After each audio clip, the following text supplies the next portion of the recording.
The last time we saw Master Chief in the episode Thermopylae, he was on the Halo Ring's doorstep.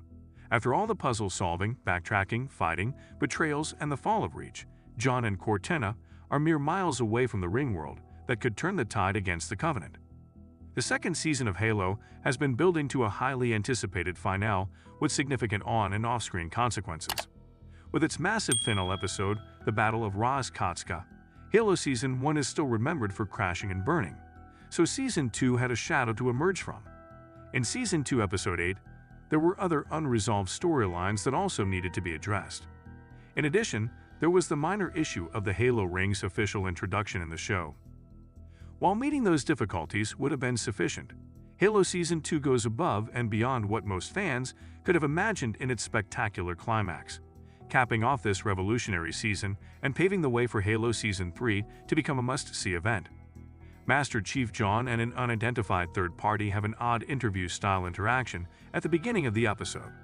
The other party says, "Death, but not yours," in response to Chief's question about what happened down there. The exchange alludes to the large facility they are in and the dark thing that lurks there, something Chief has to confront. Miranda is worried about the unexpected resuscitation of some spores on the gadget case that appear to be dormant.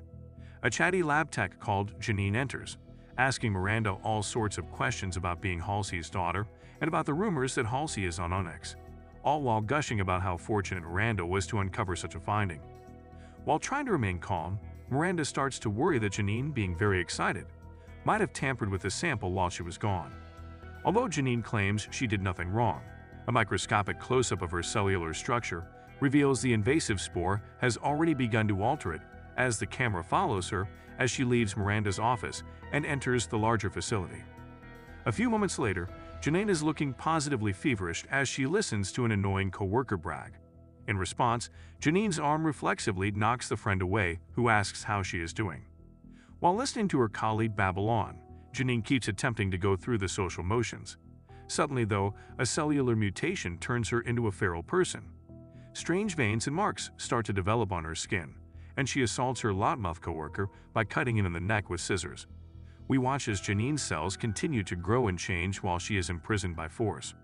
Cut to Miranda, who is wondering aloud what she is looking at under the microscope. As the ship of the Spartan Javelin team, commanded by Kai, draws near the Covenant fleet traveling toward the Halo Ring, Corporal Talia Perez is present. As Kai prepares to deliver a powerful rallying cry, enemy fire strikes their ship, causing it to explode. After being launched into space, Kai, Perez, and the remaining Spartans in their unit regroup and proceed to approach the Covenant corvette cruiser by employing the skydiving freefall maneuvers they had been practicing on the simulator for a long time.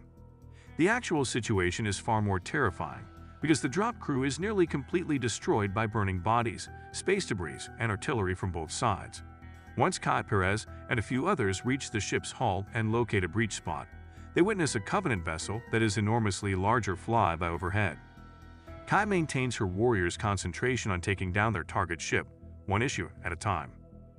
Master Chief is still traveling to the surface of Halo on his own spacecraft, attempting to block out the horrific sounds of death emanating from the battlefield via his radio. Admiral Perengoski contacts Chief and tells him that one of the Covenant's ships, the Maquis and the Arbiter, has broken off and is traveling toward the surface of Halo. Perengoski tries to use the enemy and shared objective to convince Chief to forego the fight and arrive at Halo first. But Chief is tired of being used as a tool by her and breaks off communication after accusing Perengoski of heinously sacrificing her people. In an attempt to save his son Kessler and wife Lara from the Onai soldiers kidnapping them, Quan Han is assisting Soren. Visions of the bizarre religious cult leader Master Chief, who met Sanctuary and ultimately died there, are haunting Quan, alerting her to impending danger and urging her to flee. Quan tries to get Soren to flee, but he refuses to leave his family behind. She reveals that the beast in darkness that her family's bloodline was supposed to guard against has now come to light. But Soren declares that he is heading to the ONI complex if Kessler and Lara are there. Lara and Kessler are in ONI detention cells when Kessler meets James Ackerson in a lighthearted conversation. When it becomes apparent that Janine is Lara and Kessler's other neighbor, the scene takes a horrifying turn despite Lara's attempts to break up the bonding experience. When the other inmates are not looking, Janine's weird parasite emerges from her mouth as a result of Kessler's prompts, activating whatever is infecting her. Kay's group enters the ship through a breach. They discover the previous Spartan unit dead in the ship's corridors. After turning a corner, they discover a Covenant heavy artillery gun poised for an ambush, slaying Spartans right in front of them. When the UNSC fleet gets to the battleground, the larger battleship circling the Covenant fleet quickly destroys the cavalry ships. They are unable to receive assistance. Chief is confused on what to do after hearing Kay's radio report of their location and request for reinforcements.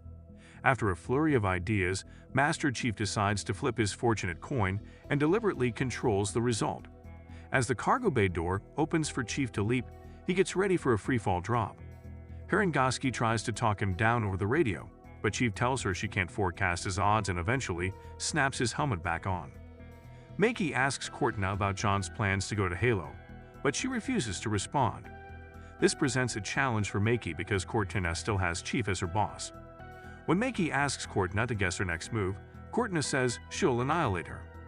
Makey destroys the hard drive, holding the AI after thanking Cortana for her assistance. After Kai and Perez seize some Covenant weaponry and get to work, Perez takes a serious blow to the gut and double-fists Needlers while being pulled to safety by Kai. Upon reaching the ship's bridge, Kai activates the Onai device, transforming the vessel into a megabomb, and she and Perez decide to send each other off in style. The Covenant all focus on a single victim, turning the tide of combat just before Kai can kill them all. Kai recognizes that the one who kills the Covenant elites and preserves the surviving is Master Chief. Chief gives the order for the remaining Spartans to heal Perez and move toward extraction. He and Kai assess the gravity of the space conflict and their own survival as the only remaining members of the original Spartans as they watch it unfold. Kai separates from Perez and the extract team and makes her own way to the ship's control room. Master Chief is falling through space once more, but this time he's going after Makey and Arbiter's spacecraft, which is disintegrating under the force of Halo's gravitational field. Halsey is brought in by Perengoski to talk the Chief down, but Halsey knows that he is after Cortana. Rebuking Perengoski, she advises John on how to sneak into the ship. The scene rewinds to the beginning of the episode, where Chief is speaking with the unseen person. When Chief returns to Makey's ship on the battlefield, he discovers that Cortana survived by making her way into the ship's databanks. Cortana tries to inform Chief that it's too late for them both, but he ignores her. Instead, Chief strikes the steering column of the ship, takes Cortana inside his armor, and prepares to crash land on Halo.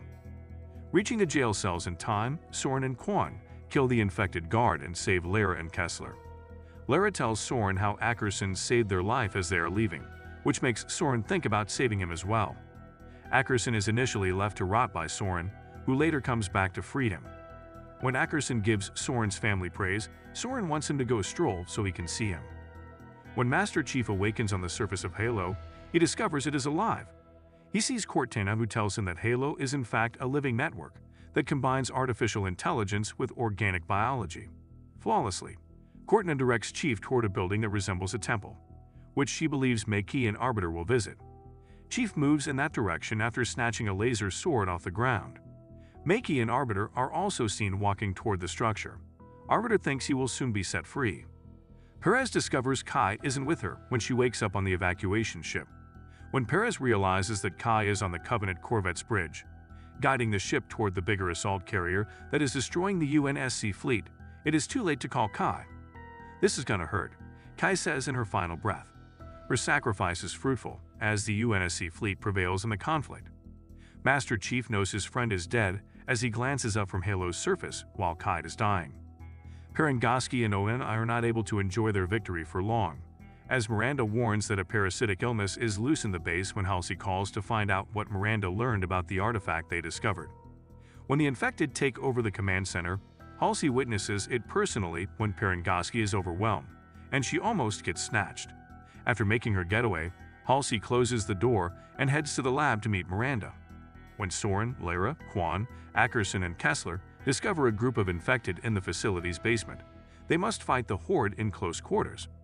Eventually, Quan is split up and besieged by the infected. But before the crowd overwhelms her, the leader of the religious cult materializes and gives her the ability to command the infected. The pious woman introduces the parasite to Quan as the Protector. revealing that it is a collective that has plans for Quan.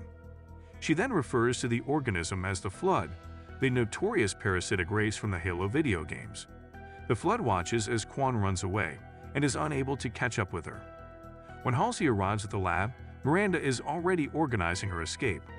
Halsey has an odd fascination with the Flood, claiming that the parasite and its collective wisdom would eventually reveal information about the complex city beneath Onyx, the ancient civilization that gave rise to Halo and the Flood itself.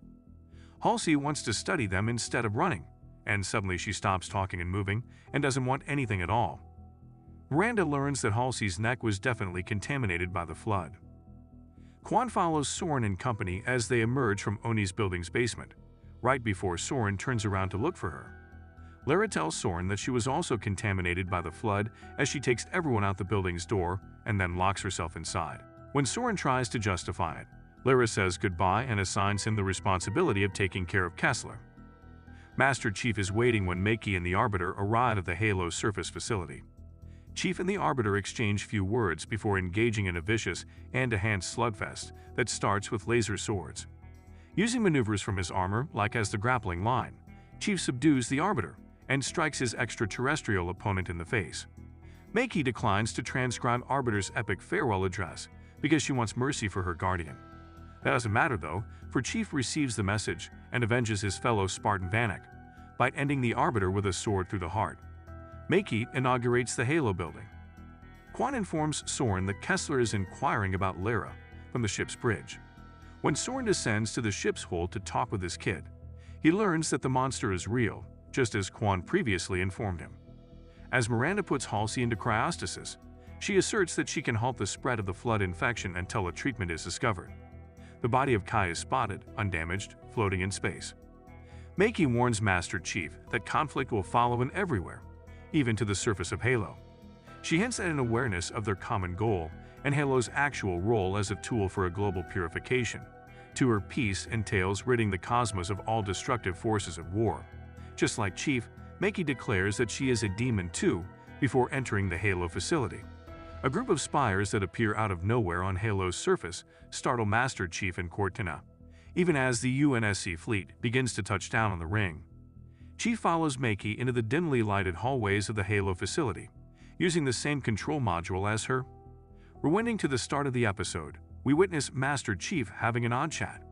When asked why he keeps fighting, the Chief responds that it is his responsibility to remember the men he lost and the others who must battle on and keep believing in their cause.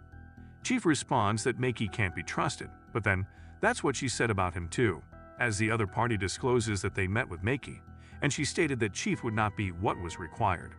According to the unseen speaker, Chief is linked to an entity on Halo called the Gravemind that was awakened in the ring's deepest recesses as a result of his presence.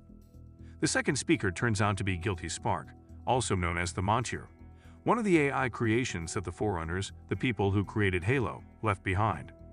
Master Chief puts his broken helmet back on his head and prepares for the next mission when the Monitor commands him to brave the darkness and face whatever was waiting for him down there.